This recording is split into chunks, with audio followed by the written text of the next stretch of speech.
Welcome to the Secrets of College Planning. I'm your host, Anthony Uva, and today we're going to get some insight into baseball and how they recruit at baseball. So my guest today is Tommy Giunta, and he's a baseball player at the college level. And welcome to the show. Hi, how you doing, Anthony? All right. So Tommy, usually I start my guests where they went to college. So where are you going to college? Right now I'm at Felician University. I've been a number of different places. I started at Brookdale, and then I went to Stillman College in Alabama, and then now I'm at Felician.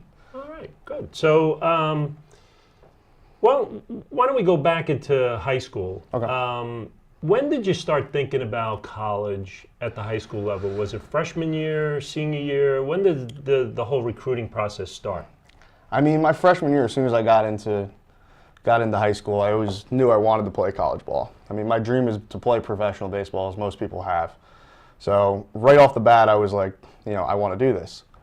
So, I didn't start looking at schools until probably my junior year of high school. Okay. But, I just kept working at baseball, playing every day, and trying to get myself to where I thought I needed to be. And what position do you play? I'm a left-handed pitcher. All right, great. So, so did they come to you, or did you start looking for schools? How did the process start? Basically, what I did was I started looking at different options, and I laid out, okay, my number one, my number two, and my number three school. And then I had, obviously, a reach school, and then kind of the schools that I thought I could get into and play there and stuff like that. So I looked at the college rosters. I looked at different things. I looked at, who's on the team. Does it look like I'm going to be able to, play there as far as grades, as far as actual ability. Yeah. And I kind of went from there. And the biggest thing for me was trying to find that perfect fit. And, lately I found it, and I'm extremely happy at Felician. All right, good. So now, so you started out at Brookdale. How did you end up high school from there to Brookdale? What was the process that ended up going through that? Well, actually, I was talking to Rutgers, because that was my dream school. I always wanted to go to Rutgers, and unfortunately, I took my SATs and didn't do as well as I hoped.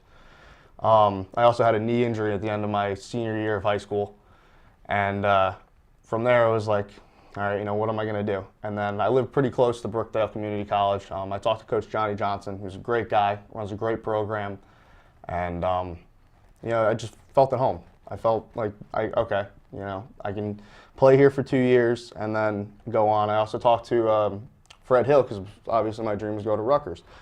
So he was like, all right, just go to Brookdale for 2 years, get your grades good, get everything under your belt, prove you can play as a college baseball player, prove you can do it in the classroom, and then, then we'll take a look at you once you, progress. Yeah. So you ended up going there, and how well did you do at Brookdale? I did extremely well. I got good grades at Brookdale. Baseball-wise, my freshman year, I did very good. I was in my top 10 in ERA. So I really pushed myself, especially coming back off of a knee injury, which was a pretty tough thing for me. I had to battle. I couldn't walk all summer and stuff like that. So to go into the fall and then prove myself to get a job, Mm-hmm. So it comes down in high school. Grades and athletics means a lot. Yes, it for does. College coaches. It definitely does, because I had a 3.8 GPA coming out of high school. I went to Marlboro High School, and I was hoping that would kind of be enough with the grade point average, and it wasn't. It was all about the SATs. I'm just not a good test taker personally. Mm-hmm. So it was one of those situations where I worked hard at it, but for whatever reason, when I'm sitting in front of the test, I couldn't do it. Okay. So now you did your 2 years. You got your associates from Brookdale. Yes. Okay. So now Brookdale is finishing up. Mm-hmm. Now you want to continue college, I'm assuming, yes. Right? So how did Stillman come about? How did you end up going there? Actually, you helped me with that one. The athletic resource. Basically, what it did was it sent all the schools my profile, right? So the coach in Alabama was just looking through his stuff, and he came across me. So then I was getting calls from everywhere. I was getting calls from San Francisco. I was getting calls from Iowa, like places I never even heard of were calling me, giving me good scholarships. So then I came across Stillman. It was actually a funny story because he calls me and goes, "We want to give you a scholarship for $1,500 a semester," which I was thinking, wow, that's awesome. So we're on the bus to go down to Florida with Brookdale. Right? He calls me and goes, "I gave away your scholarship." I go, "What do you mean you gave away my scholarship?" Right? He goes, "I gave away your scholarship to a kid in Florida. We really wanted him. But now we want you on a full ride." So he upped the scholarship. I thought I completely lost everything. And I was like, Wow. "Oh." So I ended up getting a full ride there. And unfortunately, things didn't work out, for a number of different reasons. I wish them all the best. I hope they have, good success going forward. But it just didn't work out personally for me. So how long did you stay there? I only went a semester there. You did? So I just kind of practiced with the team in the fall because we didn't play any outside competition or anything like that. It was just mainly intramurals and things like that. So just basically like a spring training type thing. Yeah. And so then I kind of decided, I was like, I'm not happy here. It's not a good fit. So now, how did Felician University come about? Well, the head coach there, Chris Langen, who's a great guy, absolutely great guy, great coach. I actually played for him and his brother because they had a place in Marlboro called Langen Baseball, and it was a travel team. So through middle school and high school, I always played for them. So he knew me and stuff like that. So when he heard that I wasn't happy, he kind of was like, I heard from some people that he was interested because at that point you can't really talk to anybody because you're still on contract. Right. So then once I got the permission to contact people from Stillman, then I was able to talk to him, and he was like, "I've seen you pitch since you were 13. So do you want to come here?" And I said, "Absolutely. I'd love to play for you." Wow. So now you're close to graduating Yes. soon, right? Mhm. So another year or so, or? Actually, being that I didn't play last year, right, I still have 2 years of eligibility left. Oh, great. So in the classroom, technically, I'm a senior. So I'll take a couple of my extra classes, try to better my education and stuff like that. And I have the 2 years of eligibility left, so I'll be able to play 2 more years. Fantastic. So now you get to Felician University. What's the process at Felician University? When you get there in August, give me the whole year's worth of what you go through all the way until the following July. Well, this is my first year at Felician, so I only experienced the fall semester. Okay. But basically what we did, you show up to school, you check into your dorms, you check into different things, you get your classes, stuff like that. And then once you're kind of all settled in and start taking classes, then baseball starts up. So they usually give you a week or two to kind of, feel your way around and kind of start gaining, confidence on what you're doing. Yeah. So then start up practice. Usually it's like kind of light practice to get everybody together and stuff like that. And then we go from there. Then we start playing different schools. That's fall ball? That's fall ball, yes. So during fall ball, it's, for some schools it's a little bit different. We have a little bit more of a relaxed type atmosphere, which I definitely like. It's nice to kind of show up and not feel like you're, pressed into situations and stuff like that. But it's hard work. It's 100% hard work. So being that you went to 3 different schools, what's the difference between the 3 different schools? Well, in junior college, it's a little bit different because you have, as many players as they want to try out. So I remember my freshman year at Brookdale, I was still on crutches at this point when my first practice, and there was 150 guys there. Wow. So nothing was guaranteed. Even if you were recruited by Johnny or whatever the situation was, there was a good amount of people there.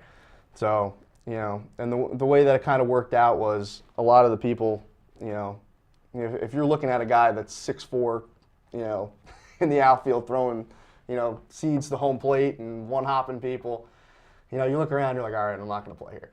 So that was kind of the feel at Brookdale. Then the Division II is more, you can get scholarships from there. Mm-hmm. So you kind of have a better feel of what's going on because you're like, okay, well, this guy got a scholarship, this guy got a scholarship. This guy's a walk-on, so he's going to have to really work his butt off to get where he needs to be. Yeah. So you kind of know where you're at. So that's the big difference. Yeah. And practice-wise, game-wise, how many games do you play at Brookdale? How many games at a Division II?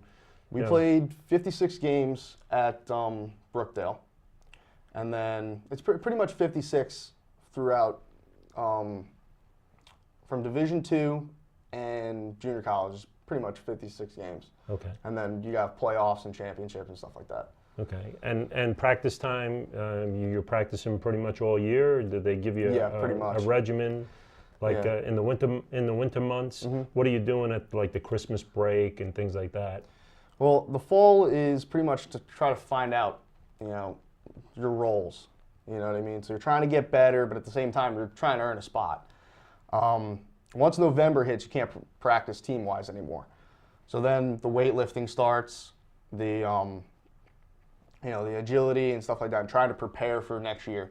Once you go into the off season, they give you a little sheet to kind of go through in your workouts and stuff like that. And some guys are a little bit different of what they want to do. Yeah. But once you've proven yourself, the coaches usually say, okay, you know what to do, so get it done to get ready for the season. And then once you get back, then you start up heavy.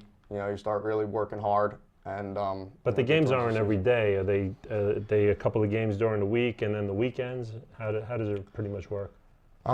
This is the same at Brookdale and usually for most colleges. Mondays you usually have off. That's usually the kind of your off day. You might have like 1 or 2 games. Tuesday, Thursday, Wednesday, every single day. Every day? Every single day. So Monday's off and then the rest of the week you're just playing? Yeah, and then the weekends you have double headers. So the way that Felician's conference do it, you play a 9 and a 7, and sometimes 2 9s. Brookdale was always 2 7s. Okay. But on the weekends, you're always playing double headers. Okay, and this upcoming semester, when does that usually start? In February, March? I'm actually going back Tuesday. Oh, wow. So January 13th, I'm going back. Wow, fantastic. Yeah. Well, good. This doesn't show until February, so you'll be already playing somewhere. Yeah. Great. So basically, what are some of the things that you can say about recruiting? What are some of the recruiting aspects that college coaches look for in players? Not just pitchers, but maybe outfielders, infielders. What are they looking for? Well, they're looking for hard workers. They're not looking for people that are going to come in and, think that they're the best, because, you're not going to get better that way. And that's just a bad situation for a team. You don't want the guy that thinks, oh, I'm amazing coming in as a freshman, and you don't even want him as a senior. You want the guy that's going to keep working, keep doing everything, keep progressing, do everything the right way. That's what they look for. And the biggest thing is to really contact people. Because if I'm a college coach and I'm sitting in the office and I'm looking at a couple different guys, right, that I know from experience, whether one of my friends called me and told me about them or whatever the situation is, if you want to go to a school, you have to reach out and contact these people, right? There's so many high school ball players that want to play college, that want to play pro, right? It's impossible to think that they're going to get to see everybody. So if you call them, go to their camps, do showcases, things like that, they start hearing your name. So then the more you reach out to them, right, the more familiar somebody's calling. So let's say I'm calling, right? If they have no idea who I am, right, and they see me pitch one time at a showcase, I kind of impress them, but they're like, we got a couple more guys. We're looking at some other people, right? They're never going to be able to pull the trigger on me because, I'm just, it's all about fair chance, and nobody really gets a fair chance, right? Whether it's looking at pro or college, because there's so many guys out there. So by networking and being able to talk to people, you're going to get that fair look. Because if they know your name, then they're like, oh, I know this kid. Let me watch and see what he's got. All right, he's moving the ball around, or from the outfield, all right, he's got good speed, he can hit. Yeah.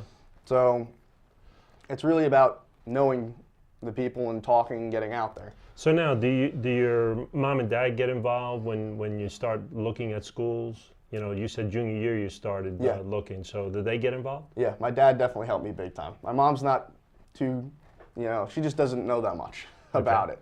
She was supportive through the entire thing, but my dad really, stuck his neck out and really tried to help me to get somewhere.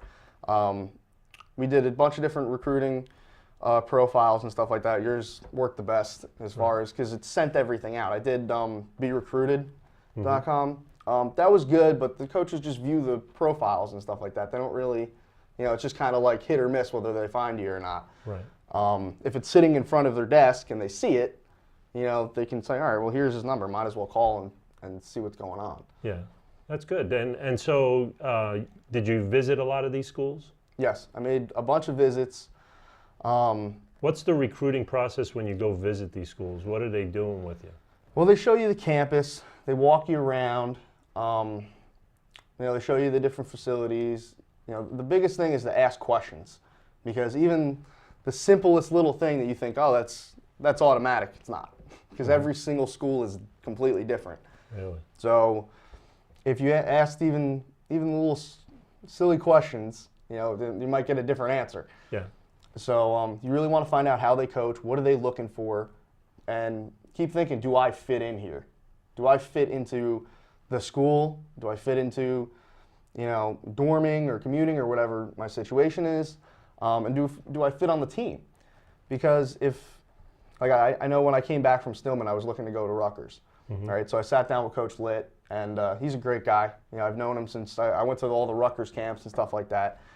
And I sat down with him. I said, you know, I really want to come here. And he said, if it was any other year, we Sure. would be extremely interested. But they had 7 left-handed pitchers at the time. Wow. So to spend any scholarship money or anything like that on a left-handed pitcher when you have 7 of them, It's tough. you know, he's like, I need outfielders, I need shortstops, and that's completely understandable. So does it come down to position as well? So a kid that's out there that's an outfielder, if the school has a lot of outfielders that are freshmen and sophomores, Yeah. they're not going to recruit that kid because unless he's a phenomenal athlete of some sort. Is Yeah. that what you're saying? Yeah, because if you're looking at it from their perspective, and that's why it's important for kids to try to play as many positions as possible. You know, for me, it's trying to fit into every single type of role. If somebody needs a lefty specialist, I can fit in there. If somebody needs a closer, I can fit in there. If somebody needs a starter like I normally do, you know, I can fit in there. I can fit in different roles, and as long as I'm pitching or on the field, you know, I can do something about it. But if you're a second baseman, right, don't just say, well, I'm a second baseman. What if the college coach says to you, you know, you're going to start as a shortstop? Are you going to say, no, I'm not going to do that. I'm just going to sit the bench. Right. So it's good to be versatile and be able to, you know, Move around. play different positions and adapt to different roles. Yeah, that's great. So now, travel-wise, is there a lot of traveling that goes on? Because, you know, a lot of parents are always asking, you know, there's so much travel involved. Is there a lot of travel involved? For college or? College. Yeah. So we're actually going to Hawaii for our spring trip. We have 3 spring trips this year. The first one's Hawaii for a week, and then we're going to South Carolina and North Carolina. So you do some traveling, and then in conference we have some teams in Rhode Island. We have teams. So there is a lot of travel there. Good. So now, do you? A lot of parents ask, it's all about the sport and nothing about academics. No. What do you say about that? That's definitely the exact opposite. Okay. The academics really do play a huge role, because if you don't get good grades, you can't play. Okay. So, and a lot of the coaches, I mean, that I've played for anyway, really keep on you about it. I know Coach Johnson was always saying, everybody better graduate. And, you know, if you needed any help with anything, he would help you find a tutor or anything like that. Coach Langen helps a lot with it. So it's definitely... And what's the grades that you need to stay on the team? You need a 2.0. Okay. The NCAA actually just changed the rules on credits-wise. It used to just be you had to have 12 credits per semester. Okay. Now you need 27 throughout the year. So now if you have a bad fall or something happens or something like that, you can make up for it in the spring. Gotcha. So students that are doing really well in the classroom, they like those kids a lot more than the 2.0 type kids. Yeah, and it also helps recruiting too. Because if you have the exact same player, right, even if the kid's a little bit better, right, and this guy has higher SAT scores, but this guy doesn't, you know, you're going to go with the guy with the higher SAT scores because you know he's not going to flunk out of school. So grades do mean a lot. Yeah. Yeah, and at the high school level, is there a lot of career fairs for colleges? How do you get to know some of these schools? Well, there are career fairs you can go to. Me personally, I kind of wanted to stay local, but the recruiting profile really was the big thing, because then all of a sudden the school started calling me. Right. So that was the big difference, because before it was like, all right, now I got to find this school. All right, I want to go to this school. I want to go to this school. And some of the schools are like, you didn't even hear of it, but you would actually love being there. Right. All right, so look online, look at different places, talk to different people. So, because I have buddies all over the country that play at different schools. So whether it's in South Carolina, North Carolina, California, Oregon, wherever it is, I have a lot of buddies that go different places. Now, is there also summer leagues? Do you play in Yes. summer leagues as well? Yes, I play for the Jersey Pilots in the ACBL. It's a good league. My coach Aaron Cobbs does a great job over there. The summer leagues, you really got to find a good fit. This summer league's in New Jersey. They have a team in Trenton. I play for a team that's out of Berkeley Heights. So for me, I want to play pro ball, so I really want to get in front of scouts. They also have leagues like the Jersey Shore League, which are just kind of like, play and get better and stuff like that. But they also have the scout leagues, where if you really impress somebody, you can have a chance to play pro ball. So now your ultimate goal is to become a professional baseball player. Yes. So what are some of the things you're looking at now with only a year or two left of school that is propelling you into looking at professional baseball? What's some of the avenues that you're taking? Well, what I'm trying to do is make as many connections as possible. I go to Mark Leiter for pitching instruction. He does an amazing job. I went to him my senior year in high school, and I was probably throwing 81. When I left, I was 84. And then it just kept climbing, and now I'm in the high 80s. When I'm feeling good and throwing well, I can get it up there.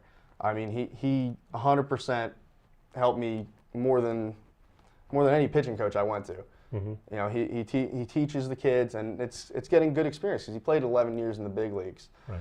So he's been helping me out a lot with that, and just talking to different people. Like, I have some buddies in the Royals organization. I have buddies that played independent ball. So do the scouts start to come to some of the college games? Is that what starts to happen by talking to some of these people? Yes, and one of the great things about Felician is there's always scouts there. Always. Right. We have good connections. One of the coaches, Dan Palumbo, he was a scout for a number of years. He also coached the John Jay. So he knows all the scouts. And if there's somebody that can play pro ball, he's going to get them in front of them and try to help them out. Yeah, and it's a difficult path to take, only because you're one of very few that actually get picked to go to the professional rankings. So a lot of people out there, they hope that that's the ultimate goal. What's your mindset? How do you keep your mindset as a positive mindset? Well, you just got to say, you know what, I'm going to keep working harder than the next guy. And, there's a lot of things. I mean, it's luck.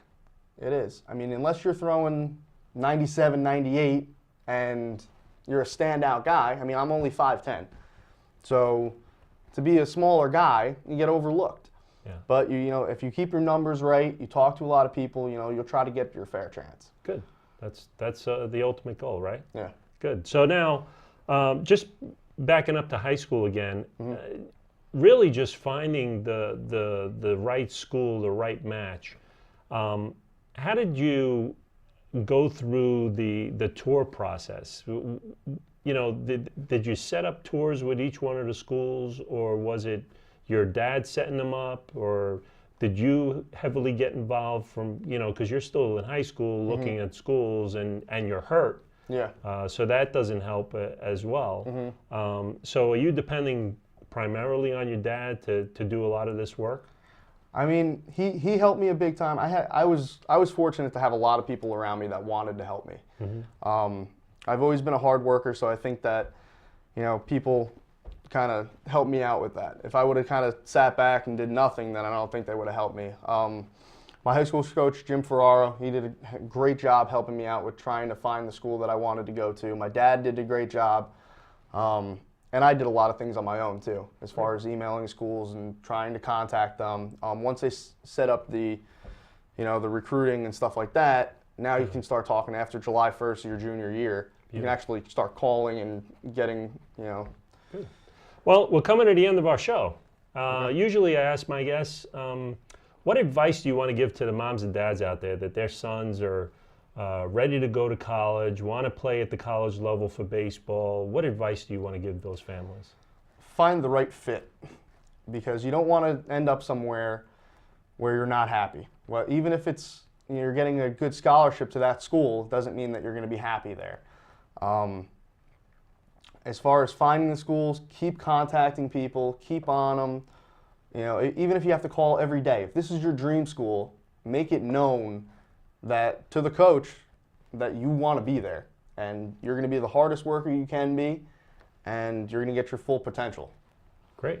Well, thank you very much for coming. I appreciate it. Thanks for having me. Yeah, no problem. So you've been watching The Secrets of College Planning. I'm your host, Anthony Uva. Until next time.